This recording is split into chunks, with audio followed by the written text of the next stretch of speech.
Impress my friends? Haha, nothing I do impresses my friends.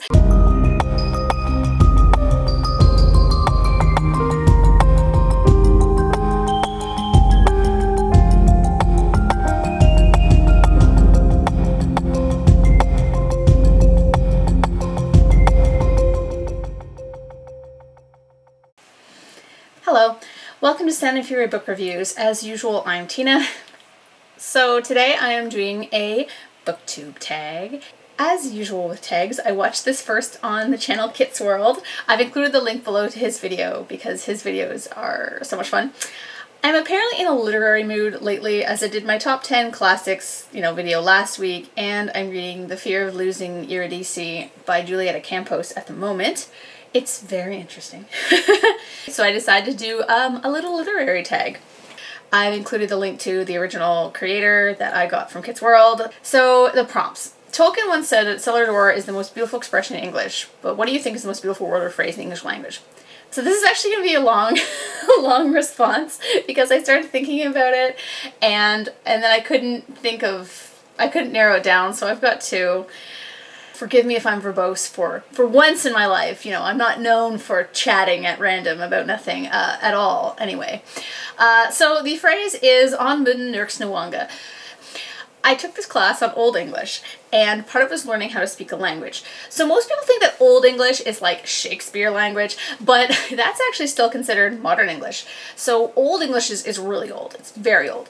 And what's weird is that it's very easy to learn if you have a background in English and German, which I did at the time. I took like 2 German classes. Right now I can't say anything except for like a few swears and like I can count to 10. What's neat is that because it was such an easy language to learn, by the end of like one course we were able to translate small little passages from the original Beowulf. Can I do that now? No, I can't. But I have this book, The Anglo-Saxon World, that has, these are actually in English. Like, these have been translated into modern English, but the textbook that I used was called Introduction to Old English. The the professor is the author of the book. They always do that. And what's neat is that, you can see it's a full-on language textbook. It teaches you how to pronounce things, adjectives, conjunctions, and prepositions, and it's a full-on really cool, really fun language. So, the phrase that I'm going to talk about is on Midden Nurks Nawanga. And this phrase means in the middle of paradise. It has no religious meaning to me, because I'm not religious. Anyway, I just think that on Midden Nurks Nawanga is a lovely collection of letters, and it's really fun to say.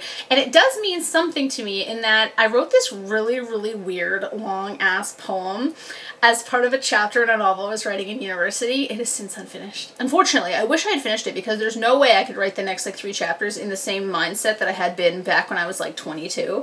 I could try, but I don't know. It might just be one of those unfinished novels. Maybe I'll turn one of the chapters into a short story or something. Anyway, it's this episodic, noir-inspired cyberpunk. I think I had just finished reading William Gibson's Neuromancer at the time too, as well as watching a lot of kind of dystopian movies. And the whole thing follows this bounty hunter in a city. The very weird thing about the poem, though, is that the entire thing follows T.S. Eliot's The Wasteland, line for line, I am for I am. It's full of allusions to other works, just like his was. The entire thing is very artsy, very probably uninteresting to read. I haven't even tried to read it since I wrote it because I think it's embarrassing. But, this is what I did in university instead of going on dates. I don't understand my own choices in life sometimes. And so, on Midden Nurks Nawanga, even if this poem sucks, is still probably one of my favorite phrases in the English language, but of Old English. In terms of modern English, I like this weird line that I saw somewhere strange. I think it was on the background of a it was on some background chalkboard in a decorating magazine my stepmom had when I was 18. It said, "Whose removal tortures shadows from their source." I really like that. I think it's neat. I kind of want a tattoo of it. If anyone knows where it's from, let me know, because I've Googled it a few times and I can't find it. It must be from some obscure poem, or I don't know why it was in that decorating magazine. I wish I'd saved it. But, yeah, that expression kind of speaks to me, and I think it's really cool. So that was a very, very long first question. The rest of these are going to be really short. What words in English do you find amusing? So these would be onomatopoeic words, like crunch or pop, the ones that sound like how they say, or sound like how they're written. I also really like really silly made up word like bomp, or using yop instead of yes in like weird context. I don't know, for some reason that makes me laugh. I also like swear words that are stupid, like ass clown. I don't know, for some reason these little silly things make me laugh. I'm not sure why. Number 3. Have you memorized any poems in full to whip out now and then to impress your friends? If so, which ones?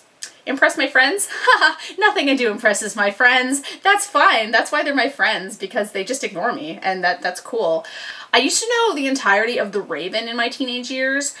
This never got me laid, that's for sure. Not like I was even into that. I was more into sitting in my room in semi-darkness reading weird poetry or Dragonlance. That's what I did when I was 15. What I can recite now from memory, which I won't, and you'll thank me, is the entire book Pig the Pug, because my daughter read it so much. Like, this book, it's literally falling apart. I think it's upstairs actually in the bathroom. But she read it so much as, you know, a 2-year-old that I know the whole thing. It's also a fun little story. So if you have kids that are like under 3, get Pig the Pug. It's about sharing. Because sharing is caring, as my daughter tells me when she wants me to give me some of my chocolate. No, I bought it. It's mine. Number 4. Who or what do you consider to be an underrated and underappreciated author or book? I've talked about this before, but Tanya Huff. I never heard anyone talk about her stuff, though she's written so many excellent sci-fi and fantasy novels. The Silvered is an amazing fantasy about kind of like wolf shapeshifters, but it's not werewolves. It's really good, and I've talked about her Confederation story before a bunch of times, so I'm not going to talk about it too much, but she's really good. I highly recommend Tanya Huff. Number 5. Which book do you consider to have the best or most memorable beginning? I was like scanning my shelves and thinking about it, and I'd say probably The Goldfinch. How the mother, I mean, this isn't a huge, I think it tells you this on the back. This isn't a big deal, but how the mother dies, that whole scene is really memorable. I read it probably 3 or 4 years ago, I think, and I can still remember most of the details about that book. And yeah, it was just a really good first scene that kind of sticks with you. Number 6. Which book title best describes your life? Woman on the Edge of Time by, what's her name? Margaret Piercy. It's not my shelf. Not because of the actual story, but because I'm not a very present-focused person. I'm always like thinking about the past or thinking about the future. I have trouble centering myself in the now. I have to sometimes, you know, just sit there and be like, you're having a good time, or, you know, your life is good right now, just enjoy it. You don't have a cold right now, you know, everybody's happy and healthy, just enjoy this time, because I'm always thinking about the future. Oh wait, why aren't I talking about Sound and the Fury? That's what the title should be, because I'm always ranting and it usually signifies nothing. I take it back. That's the one I pick. Of course, it's my channel name. No, question number 7. What was the last book you read that led to a moistening of the eyes? So that was book 3 of the Broken Earth trilogy. What's it called? I don't remember. Book 3. I don't have it. I only have book 1. I only have the 5th season. I don't cry a lot. Like, I don't cry very often unless I'm angry. But this one made me tear up quite a bit. You know, mother-daughter stuff tends to now that I have daughters. I also read that book, like, after giving birth, like 2 months after I gave birth. So, like, I was still in, like, hormone emotions. And I was just like, question number 8. When it is time to shuffle off this mortal coil and go to that big library in the sky, what bookish literary quote would you like engraved on your headstone? So I was thinking about this, and I'll pick something from Proust, which is as obstinate as the trees and as merciless as the sky, because that's me, because I'm a bitch. I know, I'm kidding. I don't know, something like The End, maybe a line from like W.H. Auden, or something from Prufrock, or, oh wait, I know, Go then, there are other worlds than these, from The Gunslinger. Yeah, that's actually perfect, that makes more sense. Actually, I don't want a headstone. Cemeteries are a waste of space. I'm going to be offensive, and I'm going to say that my husband and I joke, and we call them corpse gardens. Like, we'll be driving through the countryside, and then there's a cemetery, and we'll be like, oh, look at that lovely corpse garden, taking up space that could be used for farming. Anyway, I want my body turned into soil to help the earth. So this is something really you can do. You can do it for your pets, too, actually. I'm going to do it for my dogs when they go, And you can do it for people, I'm pretty sure. So what you do is you give it to a company, and instead of using tons and tons of fuel to cremate people, because that takes a lot of energy, it seems like it would be better for the environment because you're not burying like a corpse in the dirt and a big box, but it's actually worse because it uses so much fuel. But anyway, they render your body down to soil, and then they plant the soil. So what you can do is you can throw the soil on the ground and then plant a tree. And then if people want to go look at the tree to remember you, then they can look at that tree. And I'd like mine to be a Japanese maple because I love my maple tree. I have a Canadian maple tree in the front and then a Japanese maple in the back, and I just love the bright red leaves. They're just beautiful. Anyway, question number 9. If you wrote a book and didn't want to use your own name, what name would you choose as a suitable pen name? Oh, I already decided this a long time ago. Jade Darcy. So I was like, I will write regular novels, and then I will write these campy, silly sci-fi novels, and I'm going to use this fake name called Jade Darcy. And then I realized, why don't I just write the campy novels myself, which is what I'm doing. And so, but Jade Darcy comes from this sci-fi series called The Rehumanization of Jade Darcy, and she's a cool character. So I was like, why wouldn't I just use her name? And question number 10, many literary characters have sidekicks or henchmen. Who would you choose to be your companion in your life adventures? All of my favorite characters from books and movies tend to be like depressing people, and I don't know if I want them around. So I think I'd want a dragon. Not like a Game of Thrones dragon. I mean, I don't even remember. I haven't read those books in a long time, and I'm one of those people that didn't watch the show. Ooh, so brave. But I want one from like Dragonlance. I've been talking about Dragonlance a lot. But the ones that can like shapeshift into people, because then you don't have like a huge dragon hanging around, and yeah, it's kind of cool.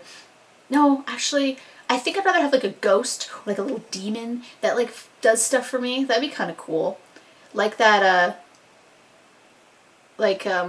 No. I want a pet velociraptor. That counts as a book because velociraptors are in Jurassic Park. That's it. I'm done. I want a velociraptor as a pet. I've always wanted a velociraptor as a pet. Super cool. Velociraptors are the best dinosaur, and you can fight me on that. Yeah, so this has been a fun tag, and I've been making weirder and weirder videos on this channel, and you know what? I'm perfectly fine with that because I'm very strange, and I hope you find it entertaining. And if you don't, that's cool. That's cool. Thanks. Bye.